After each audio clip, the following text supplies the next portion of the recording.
Today, I'm going to tell you something that might shock you. You are running your diesel wrong. I do not mean just a little wrong. I mean wrong in a way that is slowing you down, beating up your engine, and making every rough inlet feel like a personal attack. But do not panic. By the end of this video, you will learn exactly how to fix it. We have all been there. The wind dies, the waves pick up, and your engine quits right when you need it most. Most sailors are actually starving their engines without even knowing it, because they are following old school advice that does not hold up in a reality check. I am giving you a step-by-step fuel flow procedure at the end that will make you more confident and way more in control. I have also put a diesel fuel reference pack in the description with the best diagrams and parts lists so you can dive deeper. Let's get into it. Every year, dozens of small boats call for help when their engine dies at the worst possible moment. The US Coast Guard logged 128 assistance calls for vessels under 30 feet in the last decade. Here is the shock. 71% were traced back to a blocked fuel system, usually the primary filter. That means, out of every 10 breakdowns, 7 could have been avoided with a simple check. The average owner spent $420 just on parts to get moving again, not counting lost time or the stress of drifting toward rocks or a busy channel. This is not about careless skippers or bad luck. It is about a habit, waiting until something fails before checking the fuel system. Too many owners cross their fingers, hoping the engine will keep running because it always has. But diesel does not care about hope. It cares about flow. When the filter clogs, the pump has to work harder. It pulls a vacuum, and when that vacuum gets too high, the engine starves and quits. There is no warning light. There is no gentle slowdown. Just silence and the sudden realization you are out of options. The fix is not magic, it is routine. A quick look at the vacuum gauge before every trip tells you if the system is healthy. If you do not have a gauge, now is the time. It is the secret weapon most sailors never use. The diesel fuel reference pack in the description has the diagrams and parts list you need to make this check part of your pre-departure routine. Do not wait for your engine to teach you this lesson the hard way. The part of your fuel system that matters most is the section before the pump, the vacuum side. This is where the pump has to suck fuel from the tank, through the filter, and up to the engine. If anything makes that job harder, a dirty filter, a kinked line, or a blocked vent, the pump starts pulling a stronger vacuum. That is your warning sign, but only if you are watching for it. A vacuum gauge is the tool that shows you what is really going on. It is simple. Mount it right before the pump, and you will see the suction number every time you check the panel. Most healthy systems run between 2 and 4 inches of mercury. That is your green zone. If you see the needle creeping above 6 inches of mercury, your engine is struggling to breathe. That is when you are at risk for a stall, especially in rough water or when you need full power. Dr. Alan Martinez, a marine engineer who has worked with Navy and civilian fleets, calls the vacuum gauge the most credible diagnostic tool on a small boat. He says it tells you instantly whether the pump is being starved or if the vent is blocked. Historically, crews relied on feel and listen methods, which are far less reliable. The diesel fuel reference pack linked in the description has a routing diagram that shows exactly where to put the gauge. Once you have it installed, a glance before you cast off is all it takes to know you are in the clear. This is not just another gadget, it is your secret weapon against surprise breakdowns. The next time you are motoring into a tight channel or fighting the wind, you will have real numbers to back you up, not just hope. A lot of sailors think the tighter the fuel filter, the better. It sounds logical, block every speck of dirt, and your engine will thank you. But here is the catch. Diesel engines do not just need clean fuel. They need enough fuel, delivered fast, especially when you are pushing into a headwind or dodging traffic in a narrow channel. Filters rated at 3 or 5 microns might look impressive on paper, but in real-world bench tests, they create a pressure drop of over 0.4 bar after 100 hours of use. That is like asking your engine to drink a thick milkshake through a coffee stirrer. The pump has to work overtime, and the vacuum rises until, sooner or later, flow stalls out right when you need power most. The sweet spot is an 8 to 12 micron filter.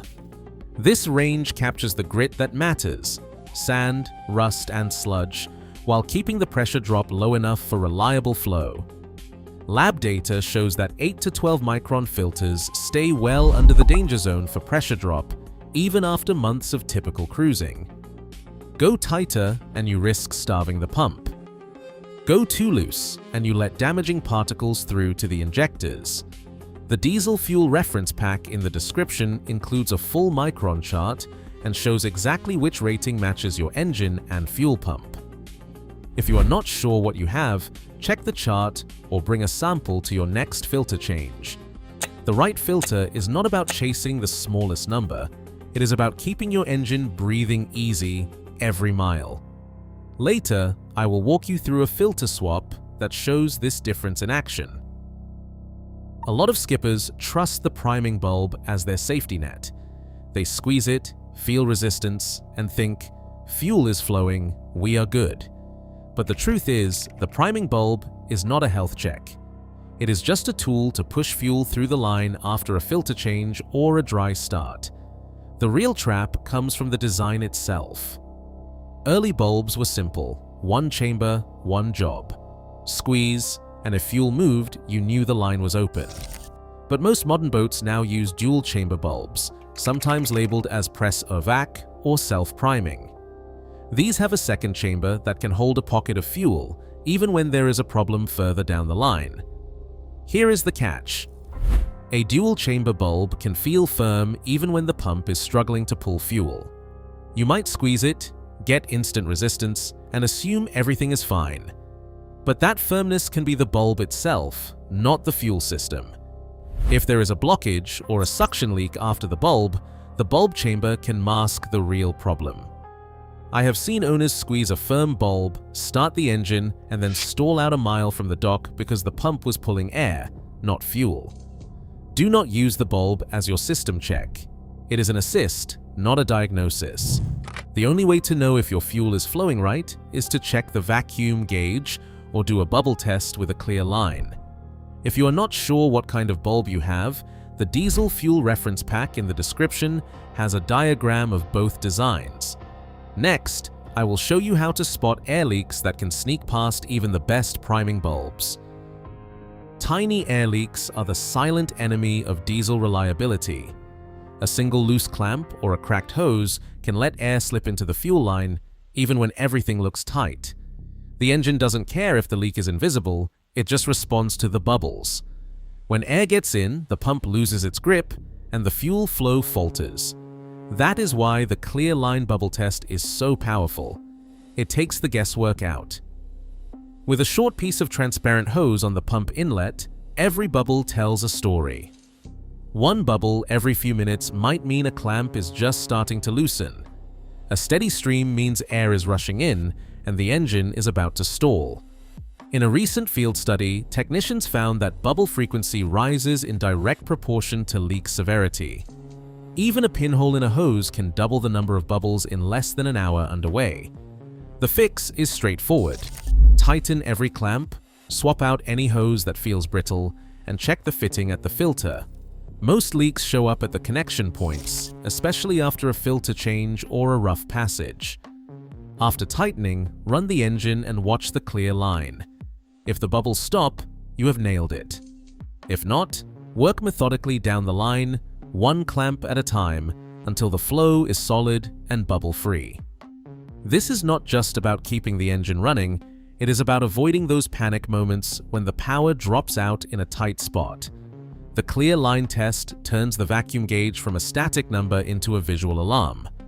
It is a tool every skipper should have, and the diesel fuel reference pack in the description shows exactly how to set up the test, step by step.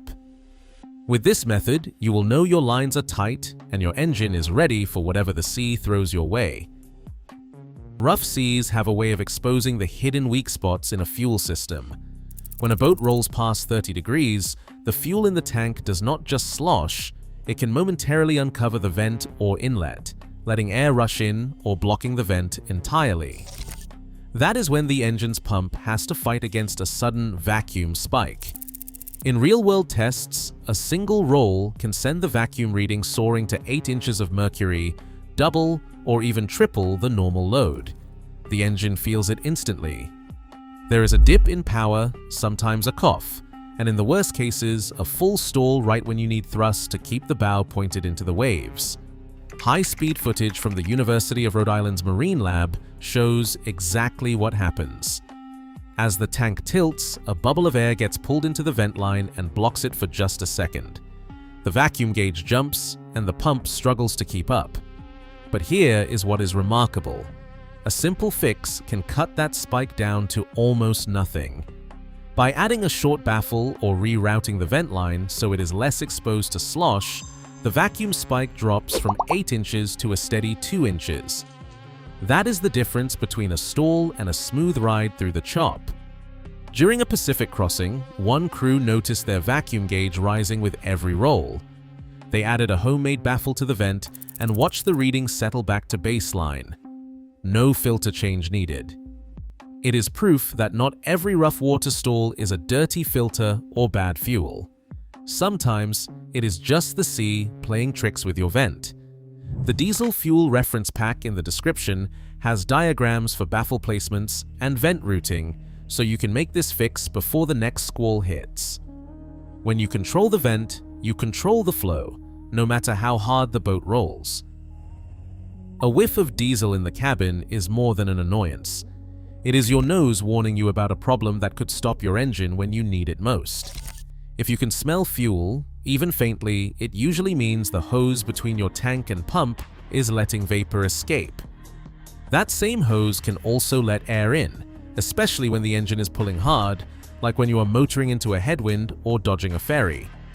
Every drop of diesel that seeps out as vapor is a sign that the hose wall is breaking down. This is not just about mess or smell.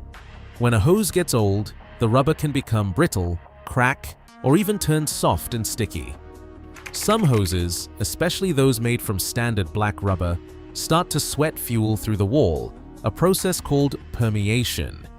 It happens slowly, but over time the hose becomes a sponge, leaking vapor out and letting air in. Air bubbles in the fuel line can make the engine stumble or stall, especially when the boat is bouncing in waves. Modern hoses lined with PTFE, sometimes called Teflon, do not have this problem. PTFE acts like a barrier, blocking both fuel vapor and air. If you are not sure what kind of hose you have, check for a strong fuel smell near the tank or along the fuel line. If you find it, that is your cue to swap the hose for a PTFE lined hose. It is a low-tech check, but it is one of the most reliable ways to catch a hidden problem before it leaves you stranded. The diesel fuel reference pack in the description lists the right hose types and shows exactly how to make the swap. Trust your nose. If you smell fuel, your engine is at risk. Change the hose and keep your fuel flow solid, no matter what the sea throws at you. A blocked tank vent acts like an invisible wall in your fuel system. The engine tries to pull fuel, but as the vent clogs, air cannot get in to replace what is leaving. The pump starts to work overtime, and the vacuum reading on your gauge climbs higher and higher. In the 2021 Wind Dancer offshore race, a 24-foot racer with a 22-horsepower diesel ran perfectly until the crew noticed their vacuum gauge spiking, first to 8, then to 12 inches of mercury. That number is not just a warning, it is the red zone. At 12 inches of mercury, the pump is fighting so hard it cannot keep up, and the engine stalls, sometimes in seconds. The culprit was a vent hose pinched by a tight clamp, nearly closing off the only path for air. The filter was fine, the fuel was clean, but the vent was blocked and the engine had no chance. You do not need special tools to spot this problem. A quick check of the vent line, making sure it is not kinked, pinched, or full of debris, can prevent the vacuum from ever getting that high.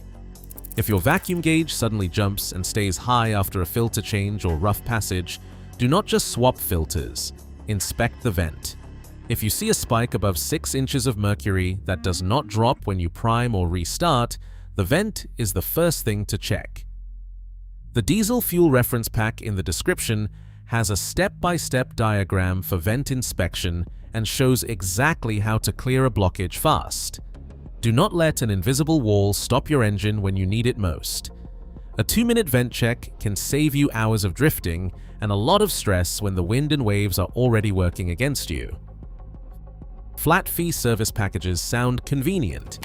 For $250 or $350, a yard will swap your filter, flush the lines, and hand you a clean bill.